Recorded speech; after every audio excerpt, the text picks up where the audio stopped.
This episode of the Royal Ocean Film Society is brought to you by the Great Courses Plus.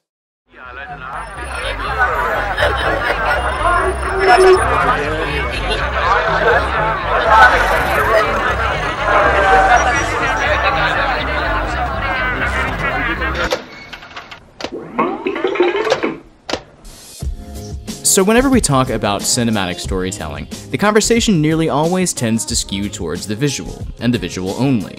And in doing that, we often forget about how important the other half of the medium is. I haven't decided what I'm going to get you yet. And as it is with everything else, every choice made within the sound mix should theoretically be in service and support of the story and the characters. But those choices aren't just limited to the quality of a sound effect or a proper musical cue. For instance, we're all familiar with the idea that attaching an exaggerated sound to something can bring it personality. Without it, any point being made or any specific characterization is lost. And it's from that principle that everything we're going to look at stems from. It's not about how dynamic a particular sound is, and it's not about being noticeable or unnoticeable. It's about how the sound is being used to guide the audience. When we design sound for films, it's always wise to consider what's literal and what's non-literal. It's a mistake to always put every sound in that you could imagine you could hear in a given scene.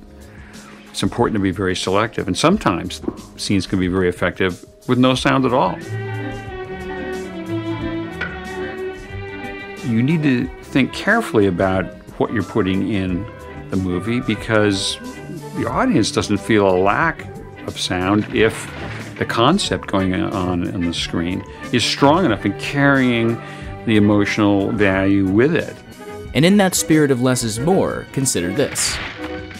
Instead of relying on music to build tension, try isolating one or two repeating sounds and intensifying them.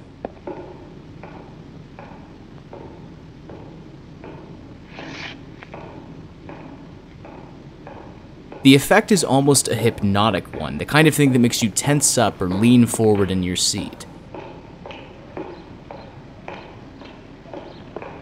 An equally effective technique is to introduce a scene with multiple layers,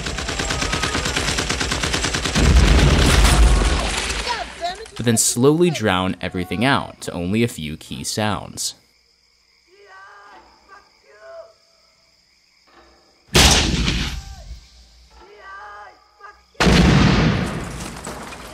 So much of this just simply comes down to messing around with what's possible within the sound mix. So for instance, highlighting off-screen sound, using it to transition scenes, or playing with extremes, including silence. Think about this moment from Once Upon a Time in the West. And all the roses fall.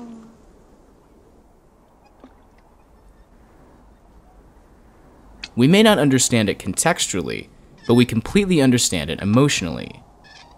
Moments like these are great, because if properly guided, the audience will instinctively read into the silence and feel the emotion behind it.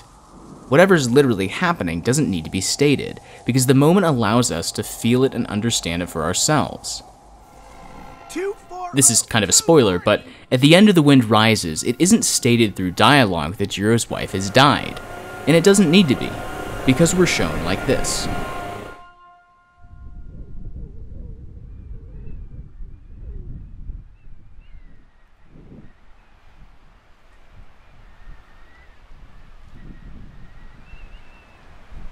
On the flip side, there's just as much that you can accomplish with hundreds of layers of distinct sound, even if, or rather, especially if you're anywhere outside of the action genre.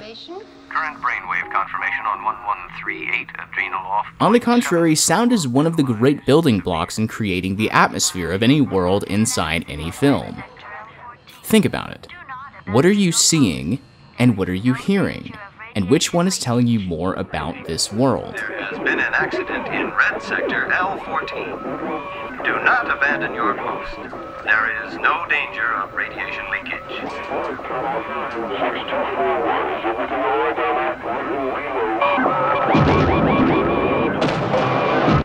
accident over in Red Sector L destroyed another 63 personnel. Or if you want, okay, take the image away. Consider the opening of Zero Dark 30.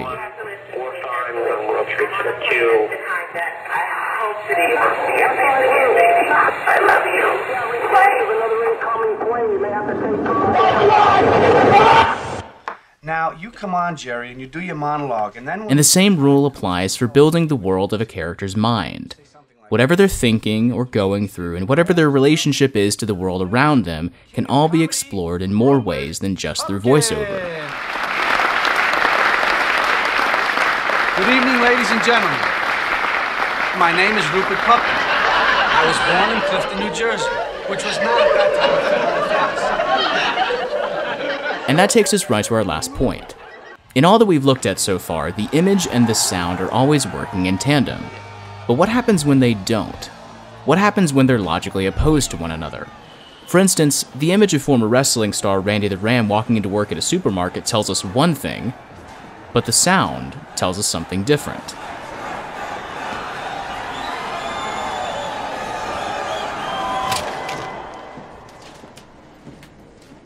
Sure, you could get the same thing across through dialogue, but why tell the audience when you can show them? Juxtapositions like these are great because they're not only a means to get inside a character's head, but they're a way of exploring a film's themes. Take 12 Years a Slave, whose primary theme is contradiction.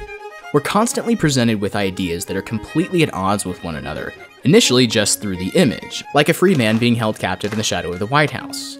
And it's because our main character's dilemma is itself a contradiction. Solomon was born a free man, but is now a slave. And eventually we end up seeing those contradictions played out between the image and the sound. Catch you, run, nigga, run, where you better get away. Run, nigga, run, the patty roller catch you. Run, nigga, run, where you better get away. Run, I am the God of Abraham, the God of Isaac, and the God of Jacob.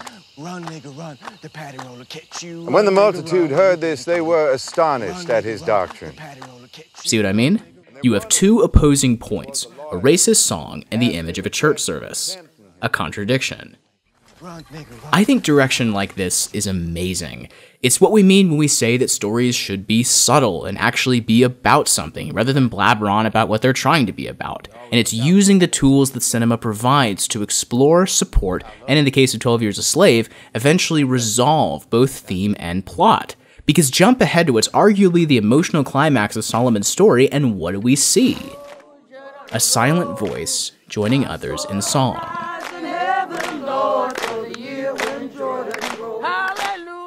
Roll, Jordan, roll.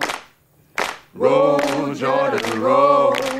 My soul arise in heaven, Lord, for you and Jordan roll. Everybody say roll, Jordan, roll. So really consider the way you employ sound.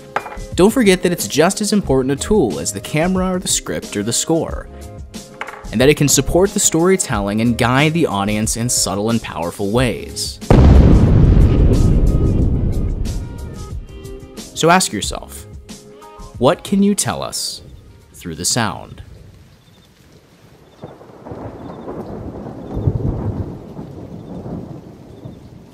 Thank you so much for watching. This video is made possible by The Great Courses Plus. The Great Courses Plus is a subscription on-demand video learning service where you can enjoy top-notch lectures and courses from brilliant professors from Ivy League schools and schools all over the world. They offer unlimited access to a massive library of over 7,000 lectures on wide-ranging topics from history to economics to literature to philosophy. If you enjoyed this video and are interested in learning how to dissect and deconstruct films, I highly recommend checking out any and all of their literature courses, because learning how to break down a novel to really understand its themes, subtext, and the craft behind it will teach you the exact same principles you'll need if you really want to be able to examine films beyond the surface level. You can watch these and countless others completely for free when you sign up for a 30-day free trial using the link on your screen now at www.thegreatcoursesplus.com/royalocean, or you can click on the link in the description box below.